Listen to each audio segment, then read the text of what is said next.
সংঘাতময় পরিস্থিতি থেকে উত্তরণের জন্য আন্দোলনরত শিক্ষার্থীদের সঙ্গে আলোচনায় বসতে আগ্রহী আওয়ামী লীগ।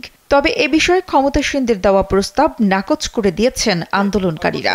এরপরও তাদের মন গলাতে শনিবার দিনভর চেষ্টা চালিয়েছেন আওয়ামী লীগ নেতারা। জানা গেছে, শুক্রবার সন্ধ্যায় গণভবনে আওয়ামী লীগের নীতি নির্ধারকদের এক বৈঠক থেকে প্রধানমন্ত্রী শেখ হাসিনা সাধারণ শিক্ষার্থীদের আন্দোলনের প্রতি সহনশীল থাকার নির্দেশনা দেন।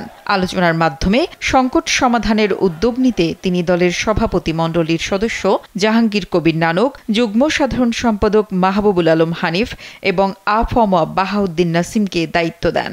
দায়িত্ব পাওয়ার পর ছাত্র আন্দোলনের সমন্বয়কদের সঙ্গে যোগাযোগের চেষ্টা করেন তিন নেতা। স্যান্ডেলিনা সো, রূপচর্চায় আভিজাত্য। কয়েকজনের সঙ্গে তারা ফোনে যোগাযোগ করতে সক্ষম হয়েছেন, তবে আলোচনার প্রস্তাবে সাড়া মেলেনি। দিনভর চেষ্টা করেও শিক্ষার্থীদের আলোচনার টেবিলে বসাতে রাজি করা যায়নি। তবে এ বিষয়ে চেষ্টা চালিয়ে যাচ্ছেন আওয়ামী লীগ নেতারা। এদিকে শনিবার বিকেলে কেন্দ্রীয় শহীদ মিনারে শিক্ষার্থীদের সমাবেশ থেকে এক দফা দাবি ঘোষণা করা হয়। এতে প্রধানমন্ত্রী শেখ হাসিনার নেতৃত্বাধীন সরকারের পদত্যাগ দাবি করা হয়েছে। তবে এরপরও শিক্ষার্থীদের প্রতি নমনীয় থাকতে চায় আওয়ামী লীগ। দেশে শান্তি প্রতিষ্ঠায় তারা দায়িত্বশীল আচরণ করবেন বলেই দলটির নেতাদের প্রত্যাশা।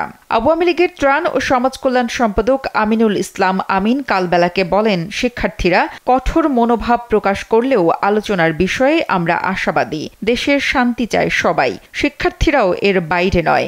আশা করি শান্তিপ্রিয় শিক্ষার্থীরা শিগগির প্রধানমন্ত্রীর আহ্বানে সাড়া দেবে। এদিকে প্রধানমন্ত্রী শেখ হাসিনা গতকাল পেশাজীবীদের সঙ্গে মতবিনিময় সভায় বলেন, গণভবনের দরজা শিক্ষার্থীদের জন্য সব সময় খোলা রয়েছে।